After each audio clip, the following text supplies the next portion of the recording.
So anyways, as I was saying, let's see what this is kind of looking like. And I think it looks pretty solid. The parallax you're getting between this and that building feels nice, and there's another issue here. Look at this plant. This plant is not only is it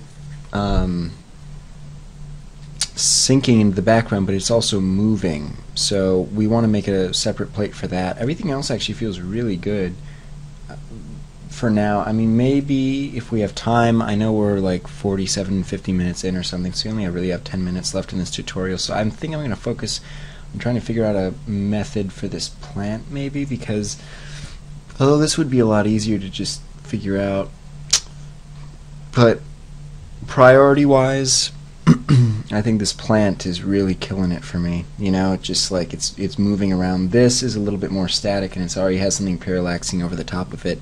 This is like sinking back to the building. That doesn't look good. So let's try and fix that really quickly. And the method I'm going to use for that will be a. Well, let's take a look at the actual footage here.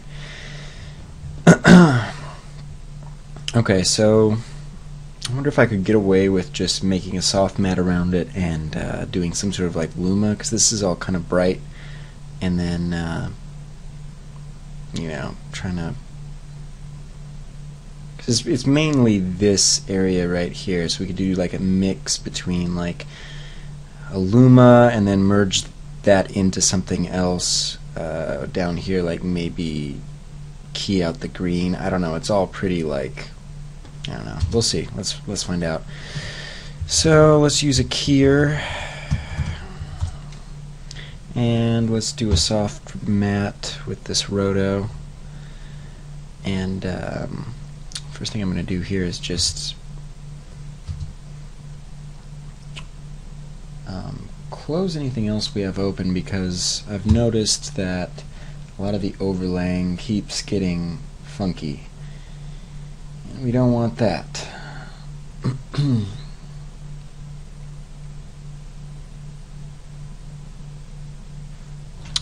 Alright, fantastic. So come back into here, and it isn't, you know, we'll just do it like a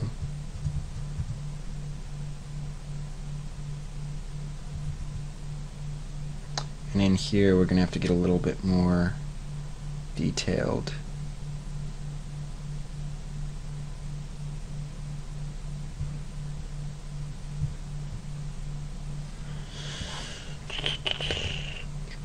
And I'm going to use this and press A to look at your alpha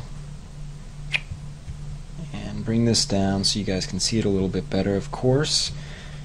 Let's just see what kind of detail we can get out of this. It's not looking fantastic, but if we pair that with like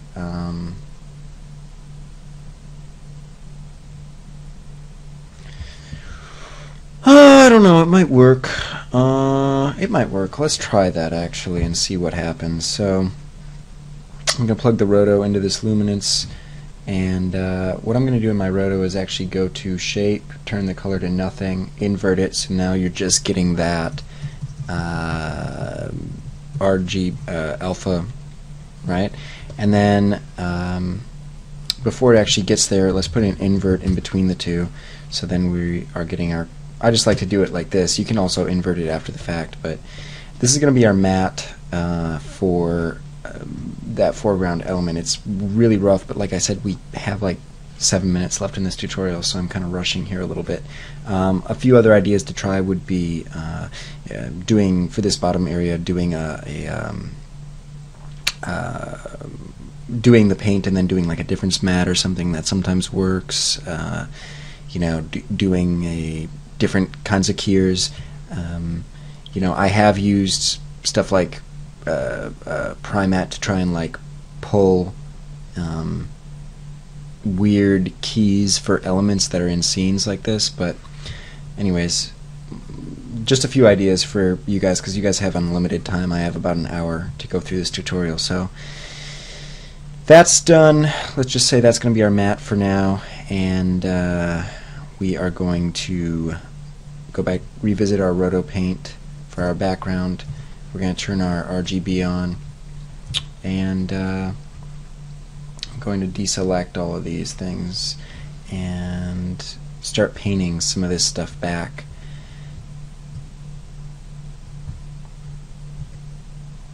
Oh, come on.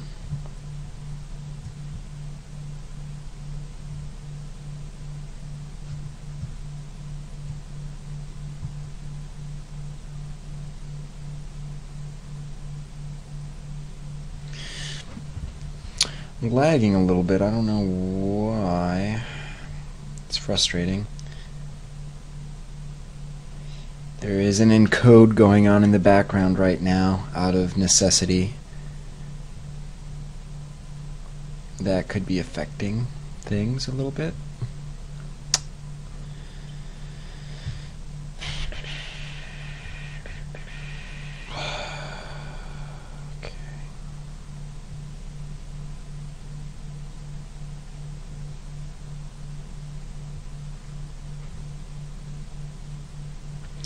Again, just kind of trying to go pretty quick here.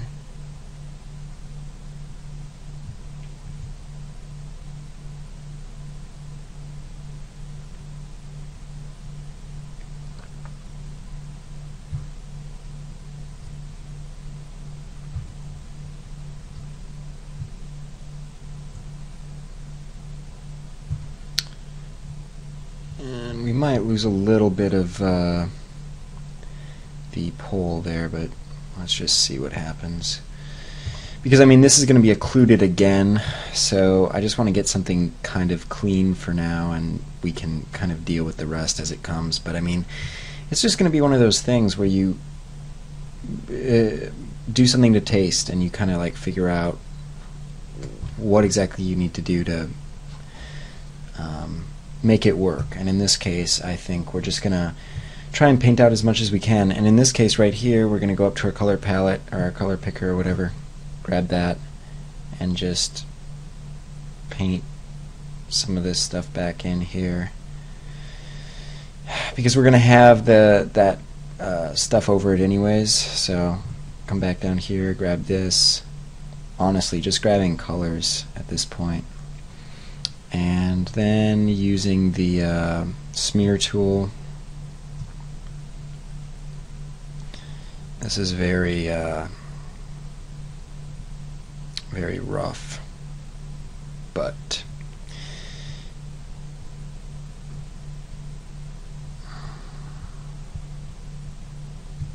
and in there it's almost like kind of blending in a little bit, but instead of that, I'm just going to take like another color that's kind of this shade, and it should be darker than that.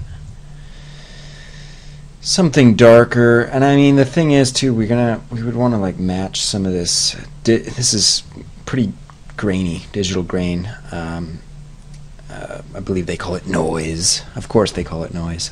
Sometimes they just say grain. But for now, let's just use a darker color. Somewhere in there maybe.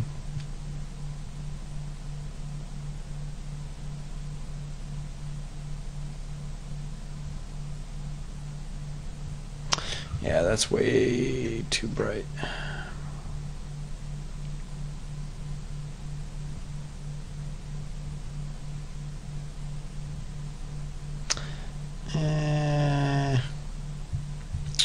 That's no good either.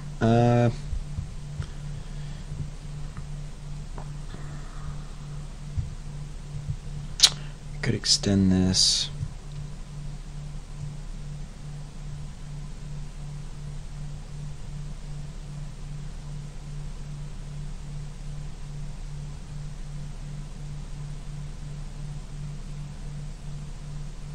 So now it has something to play against, you know. It's like, oh, it's got, this store happens to have two of these signs, and this stuff is going to be moving around on top of all of this stuff we've painted out.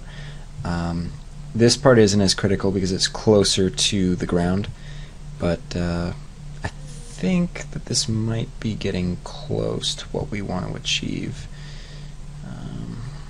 Let's paint this guy back in here.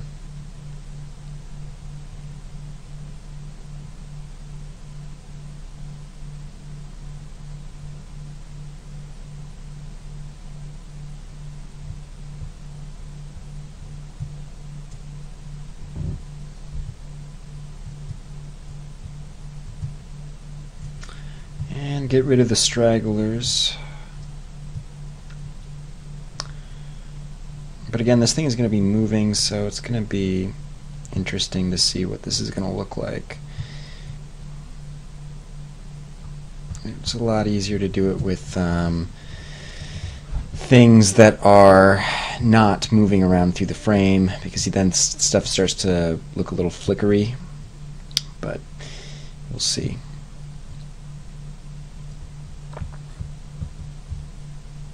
Alright. And for this guy, we will copy a card. We're going to look at our scanline render real quick.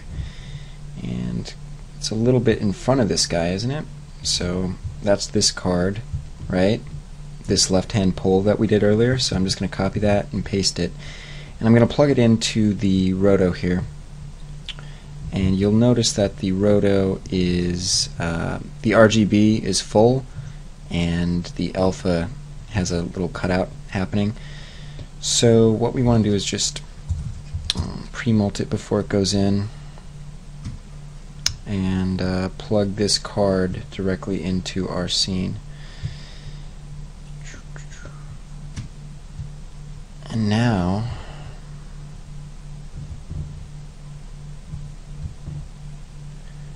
our card is a little bit too big. So what happened? Well, there's something going on with our roto. It's probably causing that. Am I right?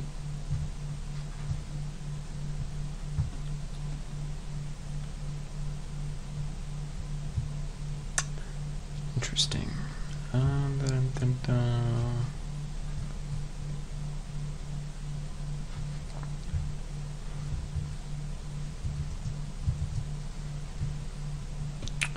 Oh, wow. Project 3D.